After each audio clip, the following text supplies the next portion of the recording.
What's going on, guys? It's Aston Edmonds with Health and Wellness, and this is episode 2 of Mastering the Deadlift. Now, if you haven't seen the first episode, the link is in the description. I highly suggest watching that first, that way you know what's going on in this episode. So it's been 2 weeks since episode 1, and since then I've had 4 separate deadlift sessions. Each of these sessions I tried to manipulate my form and technique to find what works best for me. So let's get started.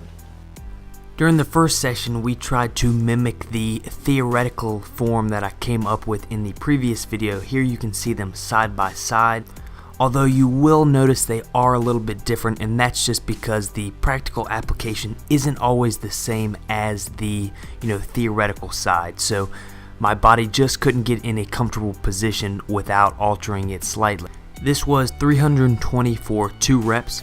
So if we take a look at how the form actually looked throughout the movement, we're going to notice it looks much better, not perfect, but much better than it did before. The main thing that we want to look at is that the bar stays underneath of my shoulder throughout the entire lift. The best position to observe this for me is right around knee height. So if we compare where the bar is in relation to our body from this week compared to last week, we notice there is a significant difference. Still needs some work, but there is improvement. During the next workout, I tried out a couple different stances. The one that you're looking at now is more of an Ed Cohen conventional stance. As you see on the screen now, shins vertical and a severe hip angle. Very quad dominant, and as you can see, the bar path is pretty good, but it just felt very awkward. Now, the weight that I was using here I think was around 225 pounds, so not heavy weight, but it just felt very awkward to me. And even though the bar path was decent, I still had the problem of my knees locking out way too early.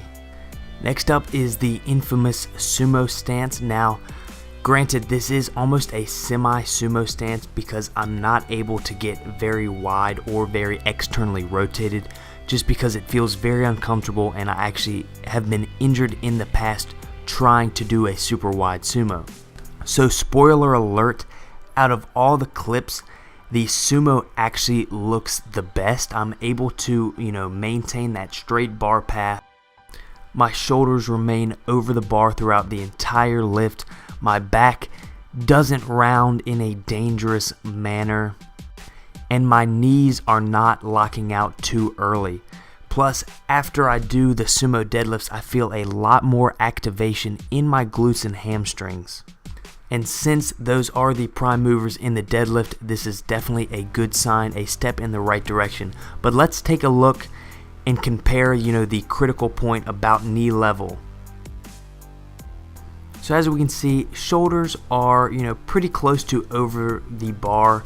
Back is remaining neutral and in a strong position, no rounding at all, which is very rare for me. Typically, I at least have some form of upper back rounding.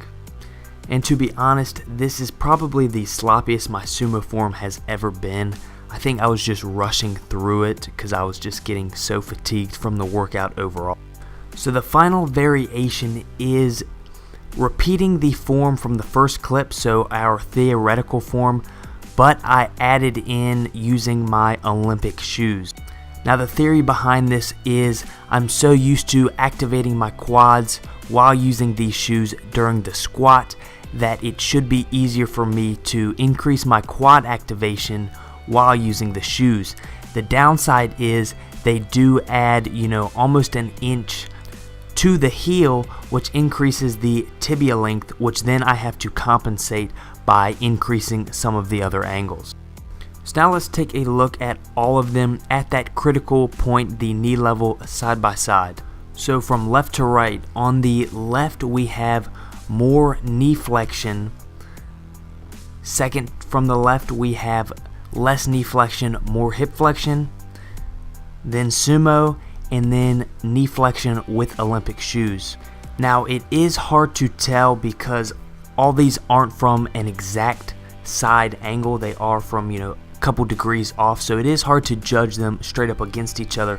But I will tell you what felt the best is sumo in first place with the increased knee flexion in second place.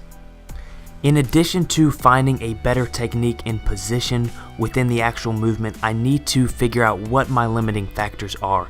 And because I am such a quad dominant person, my hamstrings are what I believe to be the limiting factor in my deadlift. So through the next couple training cycles, I'm going to be hitting them hard. As you can see, I'm doing glute ham raises now, and this is going to teach my hamstrings and glutes to fire in unison, to work as a unit, and hopefully allow me to get stronger.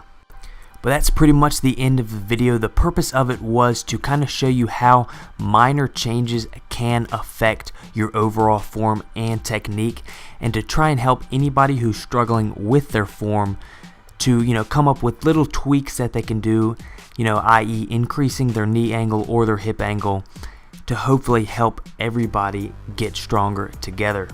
If you enjoyed the video, let me know by giving it a thumbs up rating.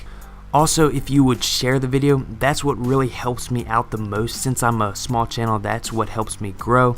But if you haven't already, click that subscribe button. You'll be notified when I upload future episodes of this series, along with other fitness, bodybuilding, powerlifting related content. Thanks for watching. Have a great day.